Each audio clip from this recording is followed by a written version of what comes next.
Draft physics video. It's been a while, sorry. Still been watching videos and doing my thing in terms of thinking. There's a couple of videos I wanted to play and respond to. I just haven't had time. And stuff like that. Different thoughts have arisen. And so I just thought I'd talk about some of them, but nothing complete. So I guess it'll be a little bit about the strength of gravity, and then that might lead to a little conversation about how stuff moves, whether there's resistance to movement, and some gravitational wave stuff in the sense of relating it to charges and how you really can't, the conservation problem of their theory, and that you can't really do this gravitational, you can't detect a gravitational wave theoretically because it would be too far away for the subtle differences to be noticeable. From your perspective, you wouldn't be, like with charges. See, they often use charge, they use gravitational examples to illustrate what happens with charges, because some of it's very similar. Same inverse square rules, lots of rules like that that are the same. And the conservation rules are sort of the same. So the point would be is if there was two different charges at a sufficient distance from you, you wouldn't be able to see the two charges. You would just see their calculated individual impact, but it always blends when it hits you. So you would see a -1 and a +4 as a +3. You wouldn't be able to see the +4 and the -1. And the same problem with two bodies circling each other, very small bodies by their own description, these black holes that aren't very big, size of the Earth. The changes they're creating in gravity wouldn't be significant at this great a distance. You wouldn't be able to see it. The two this way versus the two this way, you wouldn't be able to see that difference. And so all you have left is their conversion of mass into bent space, some sort of gravity impact, which I've never seen a good explanation for exactly how that's consistent with anything Einstein suggested, that mass converts into a change in the space condition. It's always sort of been bent space as a medium, not that bent space is a thing you can make more of, so to speak. But that's all you're left with as something potentially something we could sense, because it would be a conversion into a new force, and we might be able to detect the new force versus the old one. It's like having energy that's released in photons that you can see versus energy released in photons you can't see. If you convert the energy into something, then maybe you can see it, but if you're not converting it into anything, you wouldn't be able to see it. So that's sort of the charge argument. So anyway, when they calculate the strength of gravity, I've noticed how they do this. They do this by assuming that bodies like electrons and protons are masses that are interacting gravitationally. And the irony of that conversation is, from my perspective, is that the force of electricity, the electromagnetic force, let's call it magnetism, is the only force that's affecting them, and that force is, in big objects, converted into what we call gravity. So it's not from their perspective, the only thing that's happening is they're getting hit with the same tons, but they're filters for those gravitons, which makes them, from their perspective, magnetons. So it's the same tons, but from an electron's perspective, the only ones that are relevant to it are the positive ones, and likewise for the proton. So in inverse. And so the force that's affecting them is the electromagnetic force. So you can't really compare the strength of the electromagnetic force on protons and electrons versus gravity, because it's the same exact force. They're not two different forces. There's no gravitational force for a proton and an electron. Gravity only affects matter because it contains protons and electrons that are affected by the magnetic force, which is the polarized variety of the bulk force. So another thing I thought about was this, that most physics, conventional physics, or the accepted physics, has had years, if not decades, to compile jargon or verbiage to explain what they're talking about. So quantum mechanics has a spiel, so to speak. Just do the math, different little phraseology.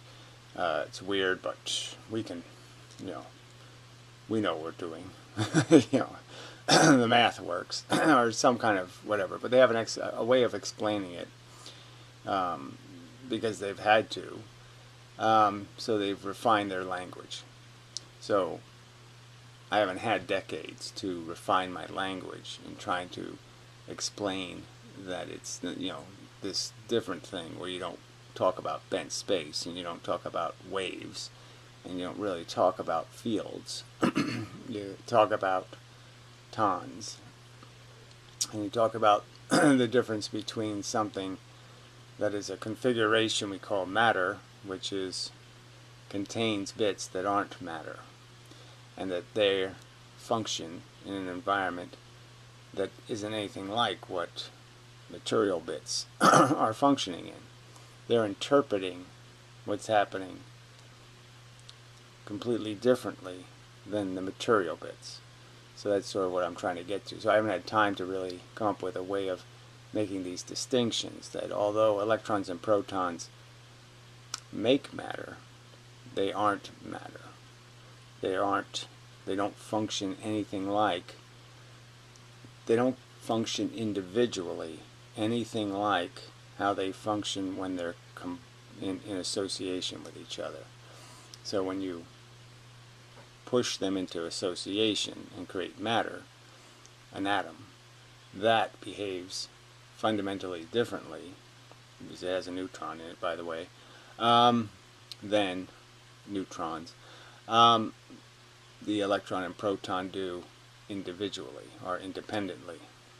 So I'm just trying to point out how the reason why they have so grossly underestimated or under-respected the power of gravity, because there always seemed to be a disconnect for me personally in this argument that gravity is a weak force when you recognize that the Earth is traveling quite fast and it's quite far away from the Sun, and yet it's being pulled by that weak force. This giant, heavy Earth is being moved by that weak force. And so I just found that always to be kind of a silly argument.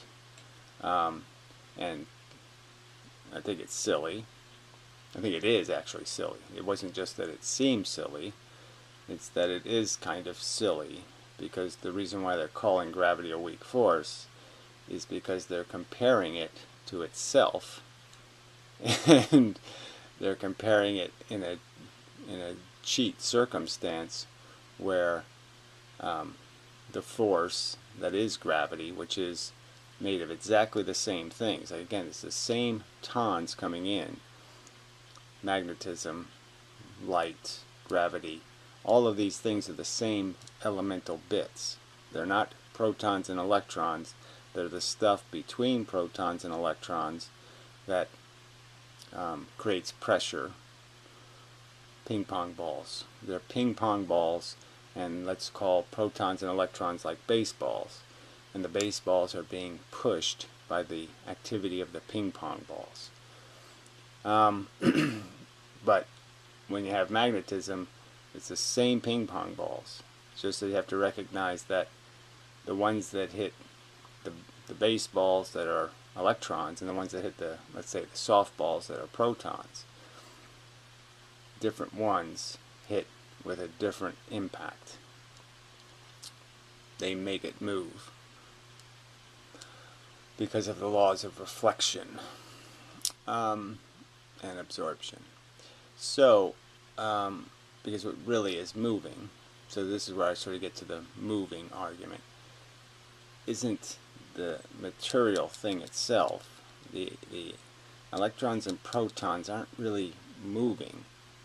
What they're doing is exchanging a force. So if the force is moving this way, it's like water in a stream, if I can use this analogy, and say some of the water is in some way different. I can't use a dye or some other way of explaining it, because then we're getting into matter and a difference.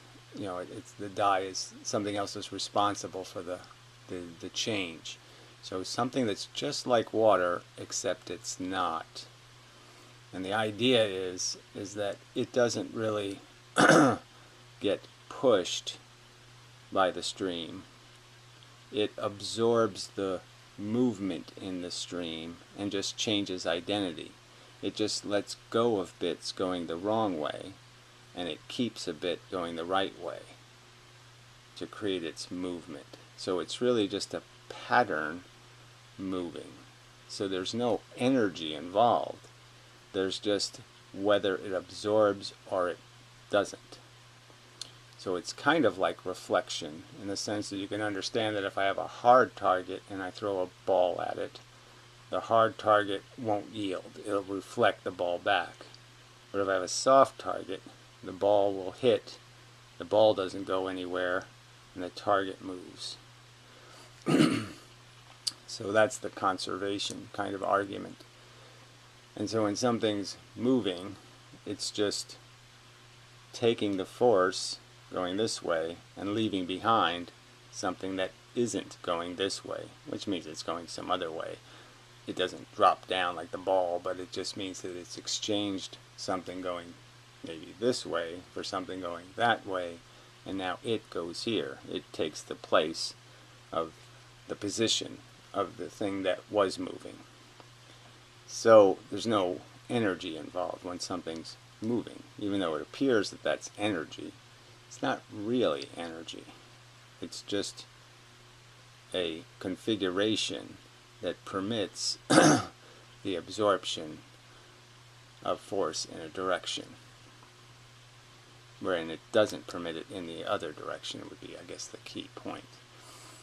Alright, but that's sort of an incomplete answer, in the sense that we also do know, though, that the reason why matter moves is because it does absorb something we would call energy, in the sense that if it's at absolute rest, it's got less substance, less mass, than if it's moving in a direction. But it's technically not, because again, this is back to my argument that the mass that's irrelevant is the mass not moving to an energy equation.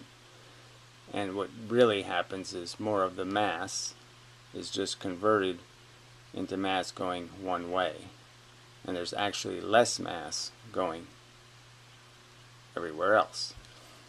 Technically, it doesn't have any mass going the other directions as it goes faster and faster, and once it becomes light, it goes so fast it becomes light. It's not more light than it was when it was standing still.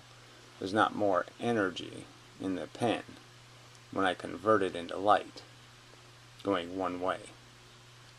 So if I speed up this pen to the speed of light, I won't have more light than I had when I started moving the pen. I'll have the same amount of light that you could convert this pen that's not moving into if I was able to convert it just by nuking it or exploding it. There's the same number of photons, there's the same number of tons in it, the same number of electrons and protons. I haven't changed it in terms of the amount. I've just changed it in the sense that when it's stationary, it's radiating energy in all directions, and when it's moving, it's radiating, quote unquote, it has energy in primarily the direction it's moving, and less energy, less bits moving in the directions it's not its primary direction. So obviously when you approach the speed of light, things become invisible essentially in these other dimensions, these other perspectives, and they only have visibility in the direction they're going. They only have the capacity to reflect because they don't have anything to reflect with. There's no head-on collisions in those directions. It's like if it was a light bulb, all the light is heading in the direction of the movement, and there's no light radiating this way. And let's say the light was reflective, so when light came in and hit light, it bounced off. Then you'd understand that there's nothing to bounce off of, because doesn't have any bits in it that are moving the wrong way. It only has bits moving as it approaches the speed of light in the direction of the speed of light. So energy is always kind of a tricky word because it doesn't really mean substance. It means force that can be pointed. So it's kind of like a laser beam. It's not like a laser beam has more energy. You can't really see the beam because it's not dark enough. Not dusty enough. I could make some dust. If I had a cigarette, I could make smoke easily.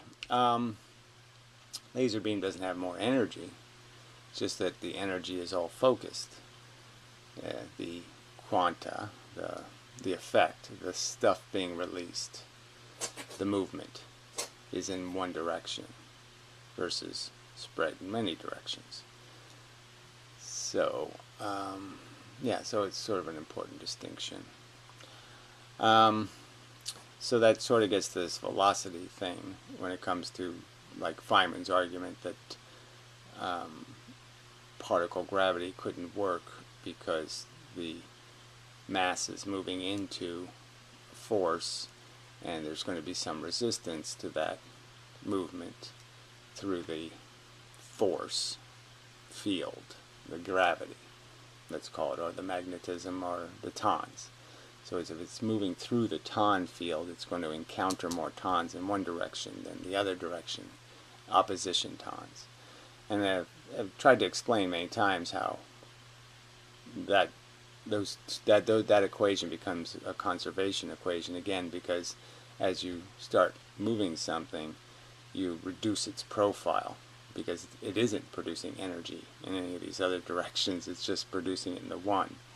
And as I've explained in kinetics, a head-on collision is an irrelevant collision in the sense that it's the most obviously conservative. You see the absence of energy when you see a kinetic head-on collision. That the energy is an illusion, because after the collision, there's exactly the same universe as if the two things had missed each other. The reflection is theoretically perfect, and you end up with something going this way and something going that way. That's exactly the same amount of something going both those ways. So the conservation is obvious.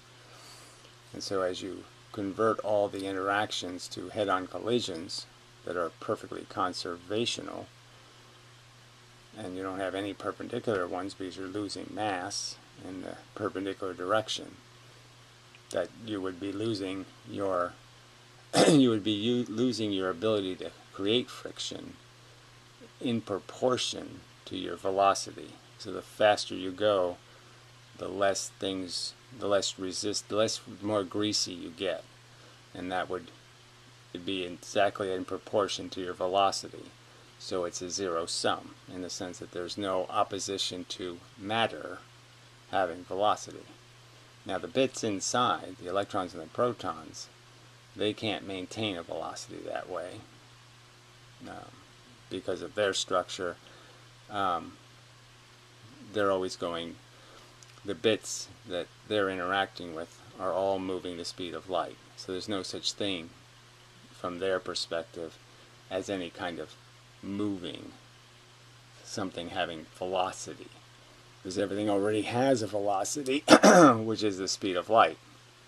So in their world, it would almost be silly to talk about moving something in their world, because everything's already moving the maximum speed.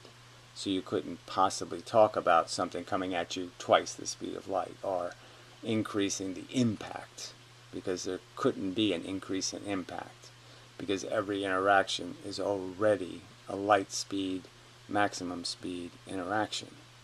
So from their perspective, talking about some new movement would be superfluous and meaningless from their perspective, because every interaction is already happening, even when they're dead still, at the maximum speed. The gravitons, the magnetons are hitting them at the speed of light all the time. And again, all that's really changing is the ability of the pattern to move. The electrons and protons don't really move. They just jump on a new horse, so to speak.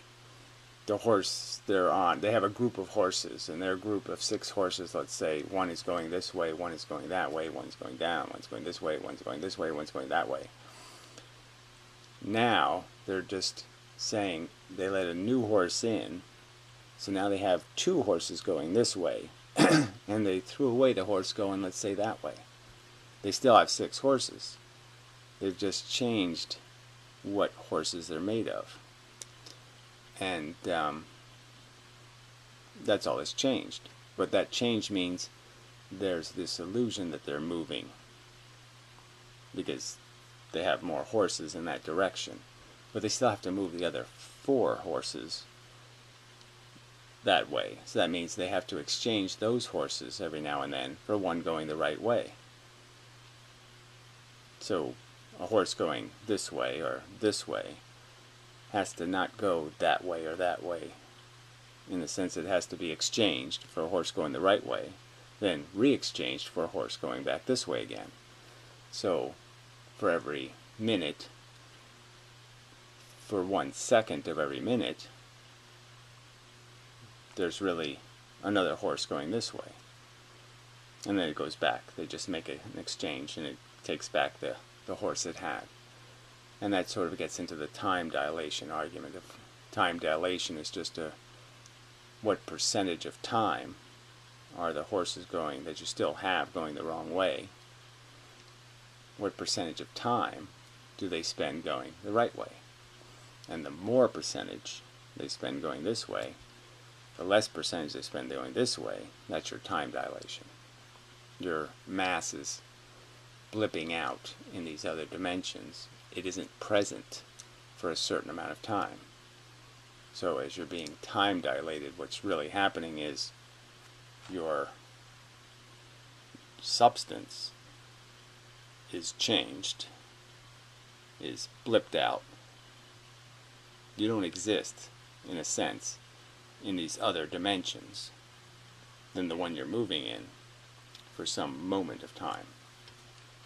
So it's a disorientation argument. So clearly, as I've argued, I don't think time dilation is a meaningful argument in terms of talking about it as something you would experience, because on the material level it would break your complexity, and the cells and the molecules would start to break down, because those time intervals of a change in forces between the electrons and protons, and a change in forces between the atoms, as that time change, as that disposition change becomes greater and greater, the cohesion between the elemental bits becomes weaker and weaker, and they'll start to break apart. The forces containing them will degrade, or the forces keeping them from crashing into each other will degrade, and you'll end up synthesizing heavier nuclei and ions and all that kind of thing, and all the atoms will start to break down, and so you'll never experience high velocity. You'll never warp drive and remain a substantive material bit, either with your spaceship or anything else. Anything material will start to degrade as you force a substantial amount of this time dilation on it. So a little time dilation, the structure can maintain.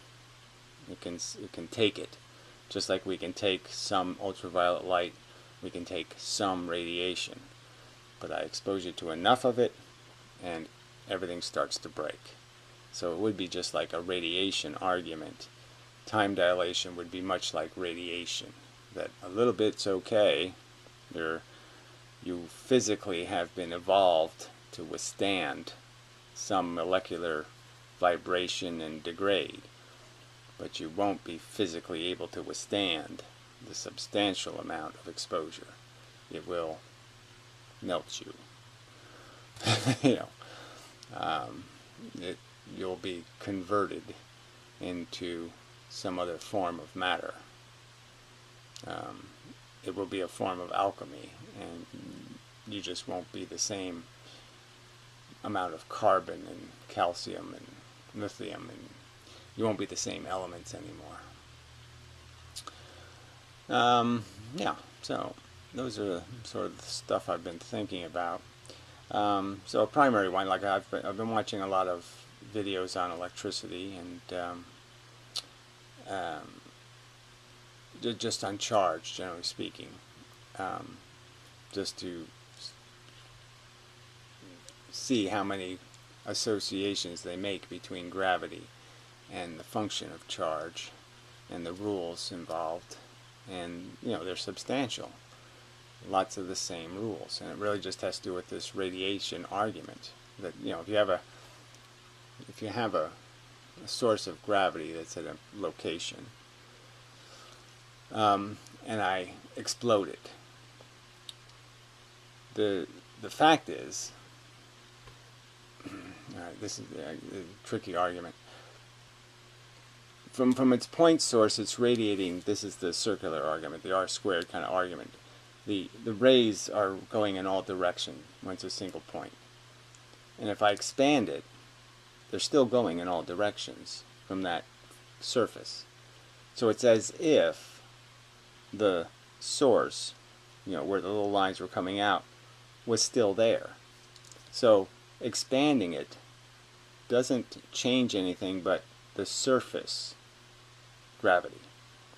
From a distance, it looks exactly the same. Nothing changed. So I could go from a tiny black hole to a big giant heavy mass. So let's say it's the same mass. Say it's a million solar masses.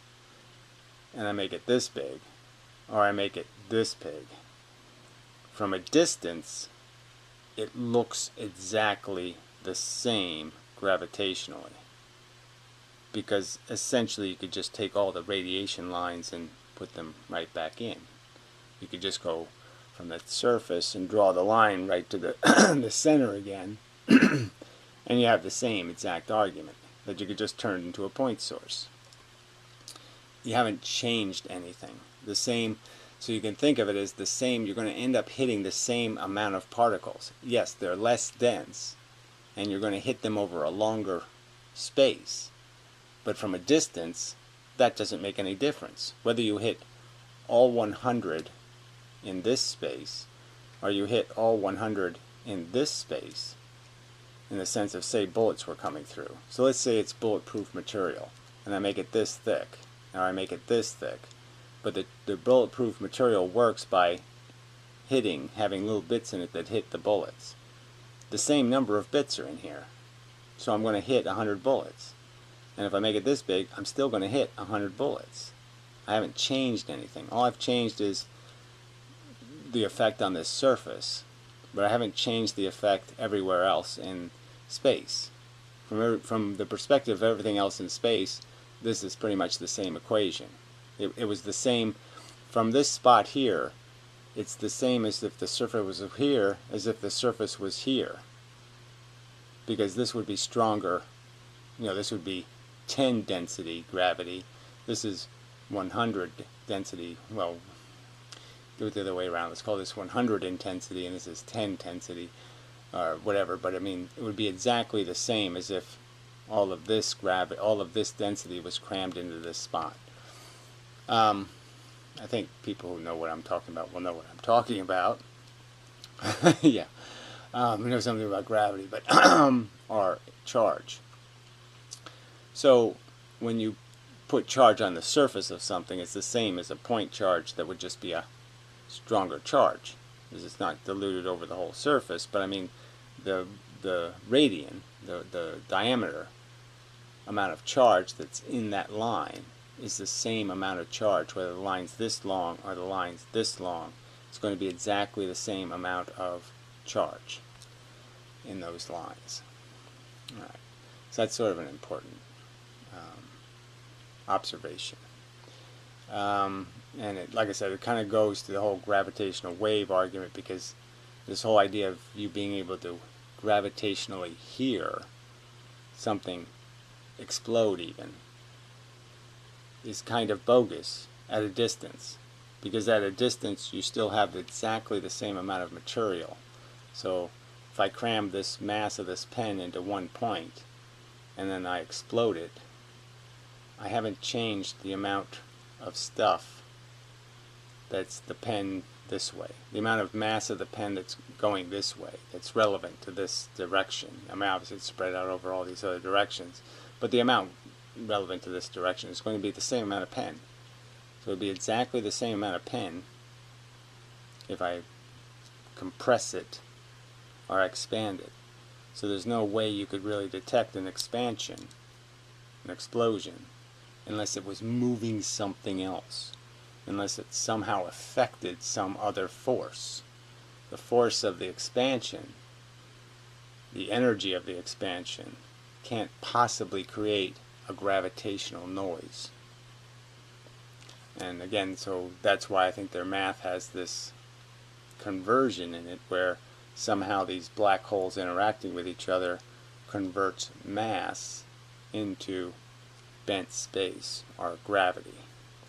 And so the mass disappears, doesn't create anything they call a regular force, any form of radiation that we know of. They claim it creates a wave in gravity. And I don't think they have a mechanism for that, clearly. And I would argue that that, in a sense, violates conservation rules, because it has to be a force. It has to be you're feeling radiation coming off that encounter. So the two black holes collide with each other at the speed of light. Elements of the collision expand, and you feel them here as forces, not bent space, but as some sort of radiation. And that's possible, but what they're describing, I don't think, is coherent to their own rules that they've established as the function of this relativistic bent space mechanism. Alright, I think that's enough. So, I hope to be getting something done on physics this week.